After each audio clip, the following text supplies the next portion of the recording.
Eco sensitive ઝોનના મુદ્દે અમુક રાજકારણીઓ લોકોને ગેરમાર્ગે દોરી રહ્યા છે, તો એ બાબતે હું અમુક વસ્તુઓ કહેવા માંગુ છું.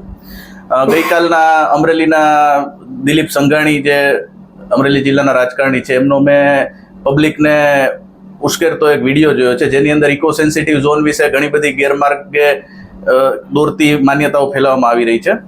તો એમાં સૌથી પહેલા હું એ કહેવા માંગીશ કે જે દિલીપભાઈ સંઘાણી કહે છે કે ખેડૂતો કૂવા નહીં કરી શકે, રોડ રસ્તા નહીં કરી શકે, બોર નહીં કરી શકે, તો આ તદ્દન જૂઠાણું ફેલાવવામાં આવી રહ્યું છે. કારણ કે છેલ્લા 10 વર્ષથી ઇકો સેન્સિટિવ ઝોનનો કાયદો ઓલરેડી એપ્લાઇડ છે જ. ગીરની બોર્ડરથી 10 કિલોમીટરના ગામોને લાગુ પડે જ છે. આપ છેલ્લા 10 વર્ષમાં જણાવો કે કયા ખેડૂતને બોર કરવામાં મુશ્કેલી થઈ અથવા તો કૂવો બનાવવામાં મુશ્કેલી થઈ. એક પણ કિસ્સો આપણને જોવા નહીં મળે. બીજું, દિલીપભાઈ સંઘાણી એવું પોતે પૂર્વ કાયદા મંત્રી છે, પણ એવું લાગે છે કે એમને પણ અમુક કાયદાનું જ્ઞાન નથી. દિલીપભાઈ સંઘાણી એવું કહે છે કે આ વન વિભાગે આ કાયદો બનાવેલો છે ઇકો સેન્સિટિવ ઝોનનો, તો એ તદ્દન ખોટી વાત છે. આ ઇકો સેન્સિટિવ ઝોનનો કાયદો વન વિભાગે કે સરકારે નથી બનાવેલો. આ ઇકો સેન્સિટિવ ઝોનનો જે કાયદો છે, જે ગાઈડલાઈન છે, સુપ્રીમ કોર્ટે કરેલી છે. એટલે સુપ્રીમ કોર્ટના ઓર્ડર મુજબ આ ઇકો સેન્સિટિવ ઝોનનો કાયદો બનાવવો પડે. બીજું, દિલીપભાઈ સંઘાણી એવું કહી રહ્યા છે કે માનો કે કોઈ ખેડૂત ઉપર કે માલધારી ઉપર વન્ય પ્રાણી હુમલો કરે અને સ્વ બચાવમાં કોઈ માણસ સામે પ્રતિકાર કરે અને વન્ય પ્રાણી ઘાયલ થાય, તો એવા લોકોને 6 મહિના સુધી જેલમાં ધકેલી દેવામાં આવે છે, અથવા તો લાંબા સમય સુધી જેલ થાય છે. એવા અનેક કિસ્સાઓ એમણે જોયા છે.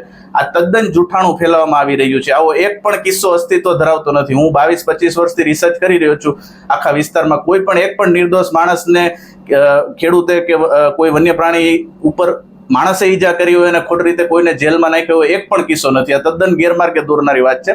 દિલીપભાઈ સંઘાણી પોતાના ઇન્ટરવ્યુમાં કહે છે કે લાસા ગામનો એક કિસ્સો કહે છે કે જેની અંદર એક દીપડા ઉપર માણસે હુમલો કર્યો, દીપડાનું મૃત્યુ થયું અને એ માણસને જેલની સજા થઈ 6 મહિનાની, એવું સાહેબ બોલે છે. અને સાહેબ પોતે કહે છે કે હું આનો પોતે કેસ લડેલું છું.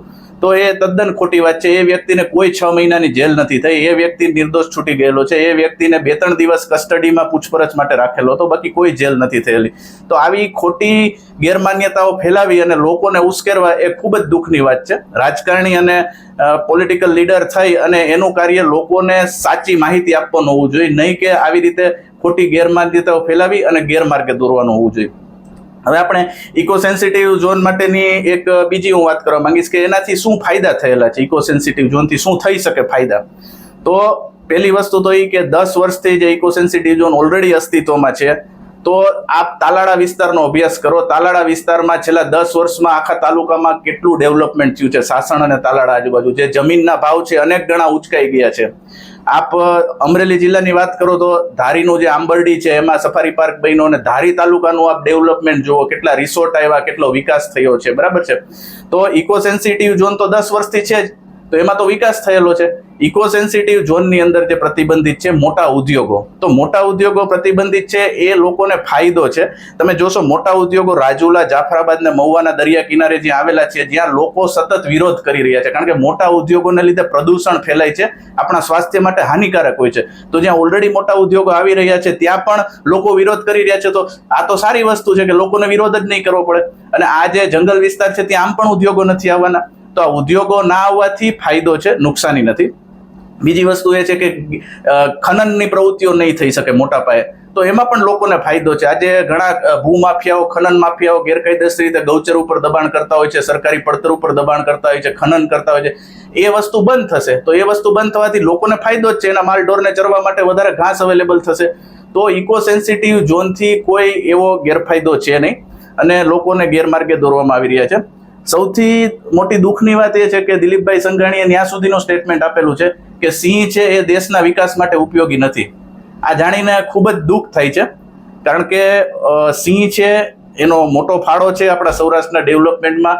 આ 5 જિલ્લાની અંદર ટુરિઝમના વિકાસ થયેલા છે, લોકોને રોજગારી મળેલી છે. અને સૌથી મોટી વાત એ કે ખેડૂતનો મિત્ર છે સિંહ. સિંહને કારણે નીલગાય ભૂંડની વસ્તી કાબૂમાં આવે છે અને એને કારણે ખેડૂતોનો એ મિત્ર છે. આજે અમરેલી જિલ્લામાં હું દિવસ રાત રખડું છું, 22-25 વર્ષથી મારો સ્ટડી ચાલુ છે.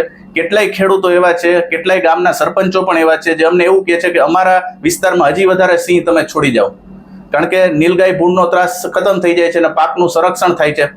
દિલીપભાઈ સંઘાણી, આપ અમરેલીની અંદર આગેવાન છો, આપ તપાસ કરો લોકો સિંહને કેટલા ચાહે છે અમરેલીની અંદર. અમરેલીની અંદર સિંહોના સ્ટેચ્યુ બને છે અને એની નોંધ વિશ્વ કક્ષાએ લેવાય છે, દેશભરમાં લેવાય છે. કોઈ રાજકારણીના સ્ટેચ્યુ નથી બનતા. અને હમણાં જ આપણો તાજેતરનો દાખલો જોઈએ તો એક સિંહનું ટ્રેનમાં કપાઈને મૃત્યુ થઈ ગયેલું અમરેલીમાં, ત્યારે લોકોએ કેટલી લાગણી વ્યક્ત કરેલી. તો સિંહ અને લોકો એકબીજા સાથે જોડાયેલા છે અને સિંહ અને ખેડૂત એકબીજાના મિત્ર છે. તો આપ લોકો સિંહની વિરુદ્ધ ઉશ્કેરાય અને એના દુશ્મન બને એવું જે કરી રહ્યા છો એ ખૂબ દુઃખની વાત છે.